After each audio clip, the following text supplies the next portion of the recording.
Welcome to the Plain English Public Health Weekly Report. I'm Richard Greenland, and today is April 2nd, 2021.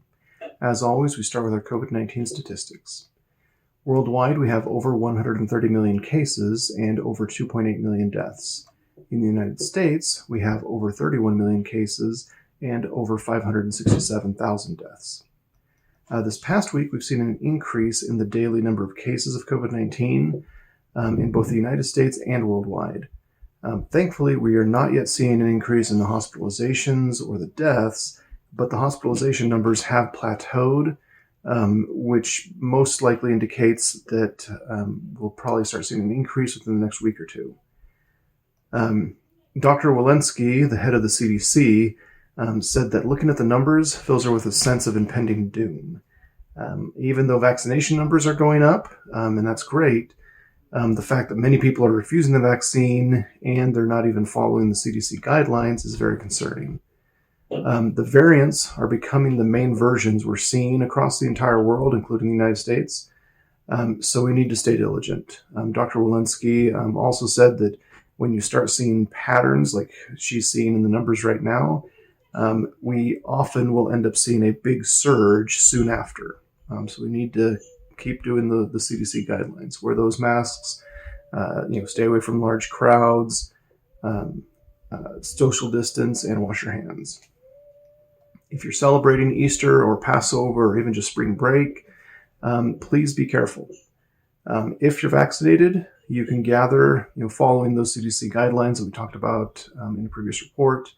If you're not vaccinated, please celebrate only with your immediate family, immediate household, or virtually with others.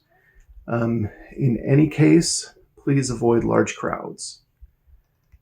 Thankfully, studies released this week have shown that in real-world situations, not just in controlled experiments, but in real-world situations, the Pfizer and Moderna COVID-19 vaccines do show a 90% effectiveness at eliminating all symptoms. So that's amazing.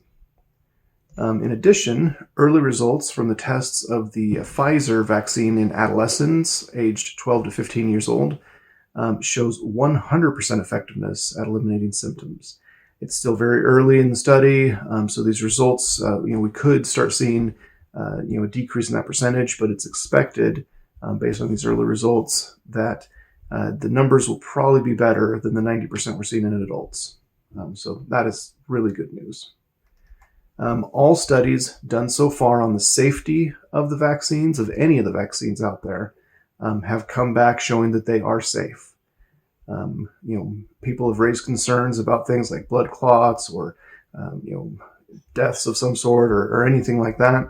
And so far, all the studies that have gone in and tried to look at it, tried to determine if the vaccines are causing it, have come back and said it does not look like the vaccines are causing it.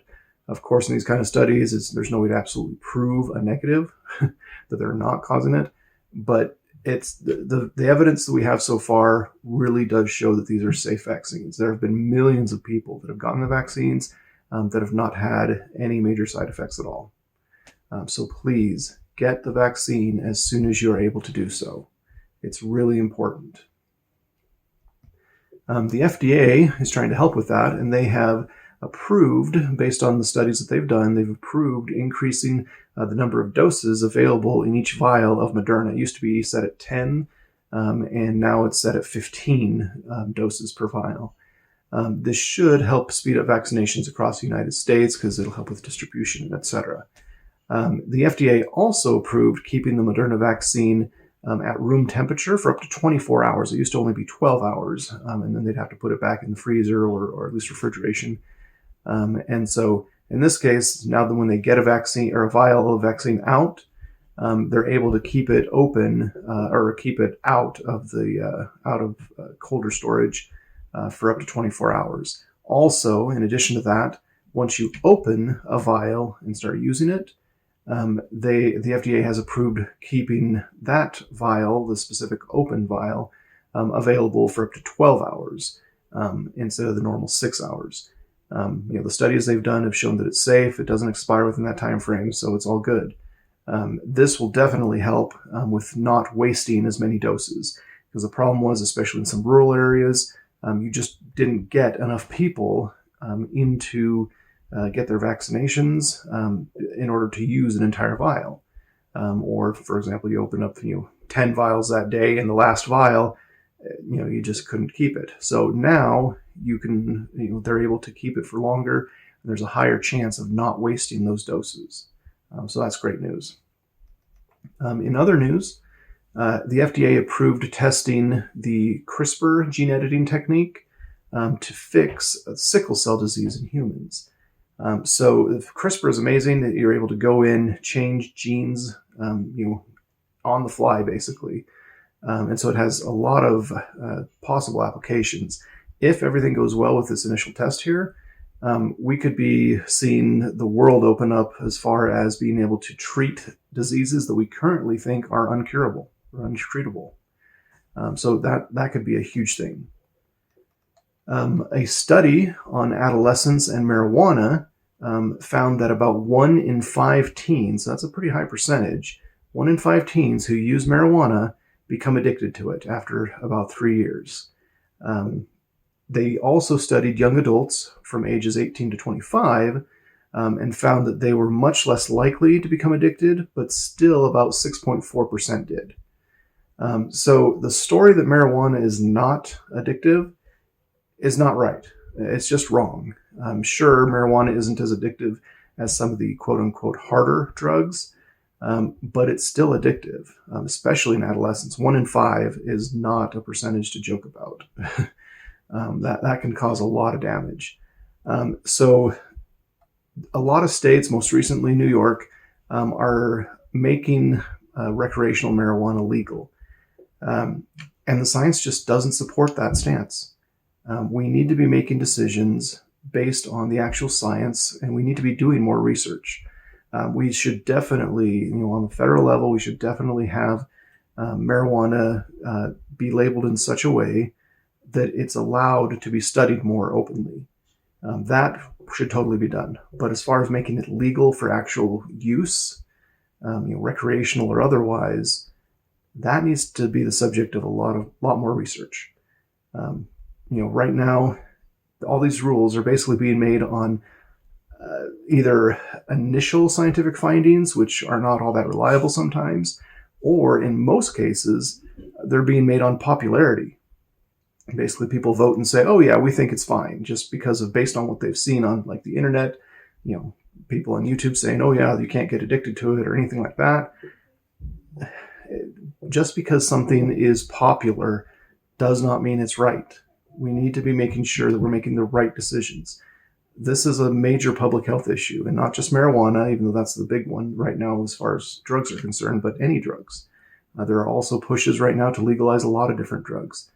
And, there may be some positive aspects to changing the criminal code and everything as it relates to drug use. But as far as actually making things legal, and, as soon as you make things legal, it just changes how people view it. And it becomes this thing where people just think that it's okay because it's legal. And that's just not the case. Right now, marijuana is what we're talking about, but this applies to so many other things.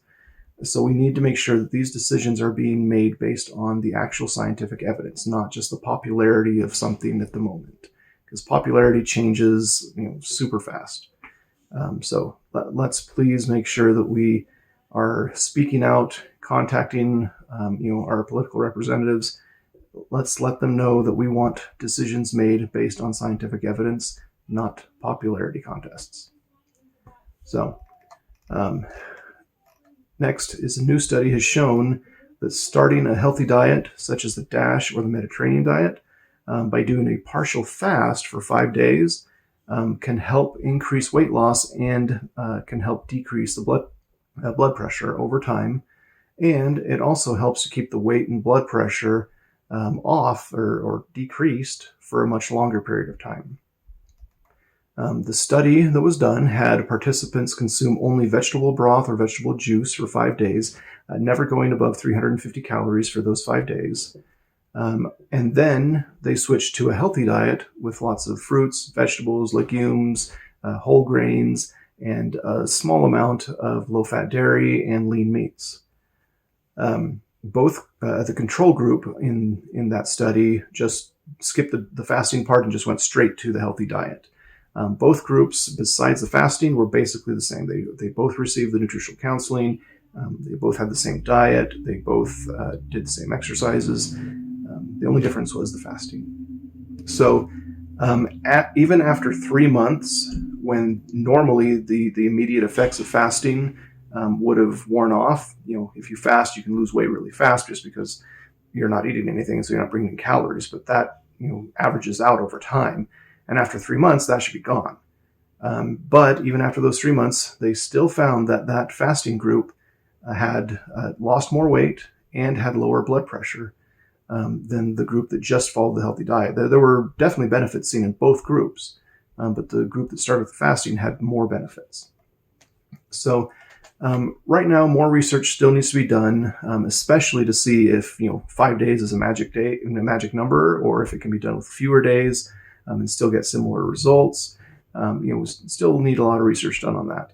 But right now, it does look as though starting a healthy diet with a fast of some sort can help to jumpstart the benefits of that diet. Please be aware, though, that it is not currently recommended to do extreme fasts, fast for long periods of time or things like that, when starting a diet, just because there is a chance that definitely bad side effects could happen if you're not eating. We need to eat. And so if you do decide to try starting a longer fast like this, more than just a day or day and a half or 2 days, maybe tops on your own, anything longer than that, you should really contact your doctor just to be sure. So just be sure that if you are losing weight, you're doing so in a healthy manner. So thank you for watching the Plain English Public Health Weekly Report for April 2nd, 2021. As always, we have links below the video that you can check to see things we weren't able to talk about today and more information on the stuff we did talk about today. And so please check those links and get that information. I'm Richard Greenland, and you have a healthy weekend.